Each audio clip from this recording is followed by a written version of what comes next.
வந்தது இந்நிஜமா நான் கொண்ட ಸಂಪೂರ್ಣ ನೆನಪಿನ ಶಕ್ತಿಯನ್ನೇ ಕಳೆದುಕೊಂಡ ನಟಿ ಭಾನುಪ್ರಿಯಾ. ಅಷ್ಟಕ್ಕೂ ಆಗಿತ್ತಾದ್ರೂ ಏನು? ಕನ್ನಡ, ತೆಲುಗು, ತಮಿಳು ಸೇರಿದಂತೆ ಬಹುಭಾಷಾ ನಟಿಯಾಗಿ ಜನಪ್ರಿಯತೆ ಪಡೆದು ಏಕಾಏಕಿ ಚಿತ್ರರಂಗದಿಂದ ಕಣ್ಮರೆಯಾದ ನಟಿಯರು ಬಹುಸಂಖ್ಯೆಯಲ್ಲಿದ್ದಾರೆ. ಕೆಲವರು ಈಗೀಗ ಧಾರಾವಾಹಿಗಳ ಮೂಲಕ ಕಮ್ಬ್ಯಾಕ್ ಮಾಡ್ತಿದ್ರೆ, ಇನ್ನು ಕೆಲವರು ಸಂಪೂರ್ಣವಾಗಿ ತೆರೆಯ ಹಿಂದೆಯೇ ಸರಿದಿದ್ದಾರೆ. ಆ ಪೈಕಿ ಸಿಂಹಾದ್ರಿಯ ಸಿಂಹ ಸಿನಿಮಾ ಖ್ಯಾತಿಯ ನಟಿ ಭಾನುಪ್ರಿಯಾ ಅವರು ಕೂಡ ಒಬ್ಬರು. ಕನ್ನಡ, ತೆಲುಗು, ತಮಿಳು, ಮಲಯಾಳಂ ಹಾಗೂ ಹಿಂದಿಯೂ ಸೇರಿದಂತೆ 150ಕ್ಕೂ ಹೆಚ್ಚು ಚಿತ್ರಗಳಲ್ಲಿ ನಟಿಸಿದ್ದ ಭಾನುಪ್ರಿಯಾ ಇದ್ದಕ್ಕಿದ್ದಂತೆ ತೆರೆಮರೆಗೆ ಸರಿದರು.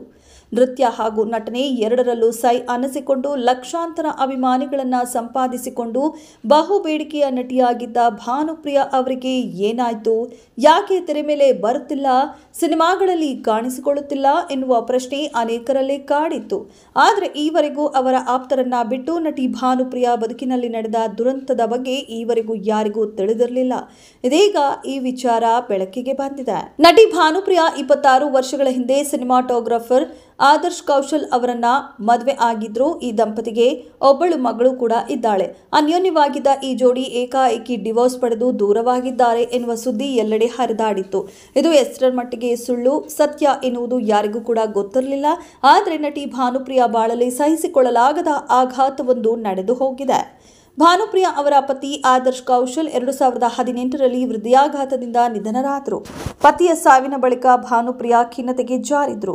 ಇದೇ ನೋವಿನಲ್ಲೇ ಸುಮಾರು 7 ವರ್ಷಗಳನ್ನ ಕಳೆದಿರುವ ನಟಿ ಇದೀಗ ನೆನಪಿನ ಶಕ್ತಿಯನ್ನೇ ಕಳೆದುಕೊಂಡಿದ್ದು, ಯಾರನ್ನ ಗುರುತಿಸುವ ಹಂತದಲ್ಲಿ ಇಲ್ಲ ಎನ್ನುವ ಆಘಾತಕಾರಿ ವಿಚಾರ ಸದ್ಯ ತಿಳಿದು ಬಂದಿದೆ. ನಟಿ ಇತರ ಆರೋಗ್ಯ ಸಮಸ್ಯೆಯಿಂದ ಕೂಡ ಬಳಲುತ್ತಿದ್ದು, ನೆನಪಿನ ಶಕ್ತಿ ಸಂಪೂರ್ಣವಾಗಿ ಕುಂದಿದೆ ಎನ್ನಲಾಗಿದೆ. ಈ ವಿಚಾರ ತಿಳಿಯುತ್ತಿದ್ದಂತೆ ಭಾನುಪ್ರಿಯಾ ಅಭಿಮಾನಿಗಳು ತೀವ್ರ ಬೇಸರ ವ್ಯಕ್ತಪಡಿಸಿದ್ದು, ನಟಿ ಆದಷ್ಟು ಬೇಗ ಗುಣಮುಖರಾಗಲಿ ಎಂದು ಪ್ರಾರ್ಥಿಸುತ್ತಿದ್ದಾರೆ. ಇನ್ನು ನಟಿ ಭಾನುಪ್ರಿಯಾ ಕನ್ನಡದ ರಸಿಕ, ದೇವರ ಮಗ, ಸಿಂಹಾದ್ರಿಯ ಸಿಂಹ, ಕದಂಬ ಹಾಗೂ ಮೇಸ್ಟ್ರು ಸೇರಿದಂತೆ ಅನೇಕ ಚಿತ್ರಗಳಲ್ಲಿ ನಟಿಸಿದ್ದಾರೆ. ಇದೆಷ್ಟು ಈ ಹೊತ್ತಿನ ಸುದ್ದಿ. ಮತ್ತಷ್ಟು ಸುದ್ದಿಗಳಿಗಾಗಿ ನೋಡ್ತಾ ಇರಿ ಸಿರಿ ಟಿವಿ.